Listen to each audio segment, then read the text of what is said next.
ជាធម្មសូមនមស្ការសូមចាស់គ្រប់ព្រះអង្គសូមចម្រើនពរញាមញាតិជាពុទ្ធបរិស័ទប្រុសស្រីទាំងអស់គ្នាថ្ងៃទី10នេះក៏មិនខុសពីខែមុនដែរគឺថ្ងៃនេះគឺជាថ្ងៃបើកប្រាក់ខែជូនអ្នកគ្រូទាំង3នាក់ជូនអ្នកគ្រូទាំង3នាក់មានវិឆាសុភ័ណ្ឌលាស៊ឺវៃសីរត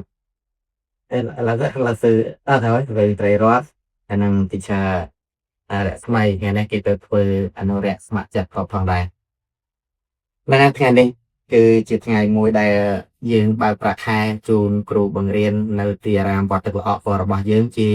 រៀងរាល់ខែជារៀងរាល់ខែតែក៏ប៉ុន្តែចាប់ពីខែនេះទៅគឺយើងដូរអឺនៃការបើកប្រាក់ខែពីមុនអាត្មាបើកថ្ងៃទី10នេះគឺថាបើកតែម្នាក់$50ឬក៏លុយខ្មែររបស់យើងគឺ200000តែសម្រាប់ខែនេះយើងដូរវិញដោយសារតែខែនេះក៏អ្នកលាស៊ឺអីក៏បើកប្រាក់ខែហ្នឹងហ្នឹង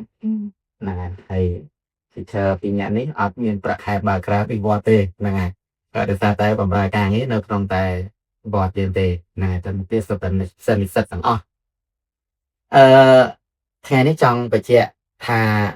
វីដេអូនេះចង់ផ្ដាំទៅក្មួយទាំងអស់គ្នាថាដែលមករៀននៅក្នុងទីអារាមវត្តទឹកល្អបរបស់យើងយកមួយខែ10000ក៏ពិតមែនក៏ប៉ុន្តែអត់គ្រប់6ខែទេសម្រាប់បើកឲ្យគ្រូម្នាក់មួយខែ$150បួក3គ្រូស្មើនឹង$450ហើយកូនសិស្សជួយមួយខែ10000នោះបានតែបង់ទឹកហើយនឹងបង់ភ្លើងទេសម្រាប់គ្រូក៏ជាបច្ច័យសិស្សមកខ្លះបច្ច័យអាត្មាខ្លះមិនបានថាយកបង់ទឹកព្រោះថាអូមិនបានថាលុយនេះថវិកានេះថវិកាបានមកពីគ្រូបង្រៀនបានពិសេសតែបច្ច័យដែលអាត្មាចាត់ចែងសម្រាប់ទឹកភ្លើងអាត្មាមិនយកបច្ច័យហ្នឹងទេគឺអានេះដូរទៅដូចដូរអញ្ចឹងញាតិញោមហ្នឹងហើយចង់បញ្ជាក់មួយទៀតថាមួយដែលមករៀនកុំចំណាយថវិកា10000ហ្នឹងកុំគិតថាអូតិចពេកយើងអត់ខំប្រឹងរៀនអត់ទេក្មួយណាបងប្អូនណាសម្រាប់គ្រូគាត់មកបង្រៀននៅក្នុងទីនេះគឺសិតសឹងតែជាអ្នក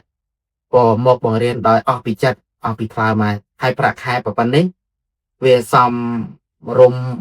សម្រាប់អាត្មាក៏ប៉ុន្តែថ្លៃគ្រូបានតិចបានអីយ៉ាងណាអានឹងតាមការអធិស្ឋានព្រោះថាបរិញ្ញានេះជាការចង់ជួយដែរទេណាហ្នឹងហើយសិតតែចង់ជួយក្មេងៗក្មួយ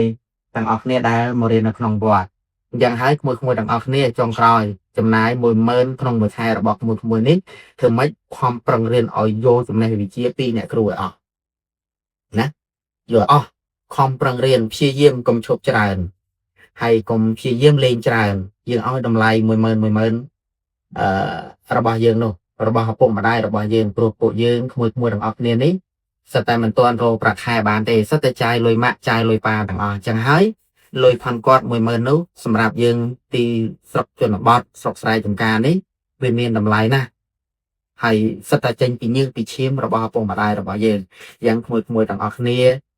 យក10000នេះយកមកប្រឹងប្រែងសិក្សារៀនសូត្រនៅក្នុង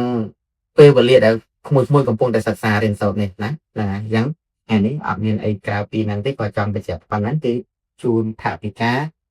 អ្នកគ្រូប្រាក់ស្នួលតែម្ដងទាំង3នាក់ថ្ងៃនេះអស់$300ហ្នឹងហើយបានហើយថត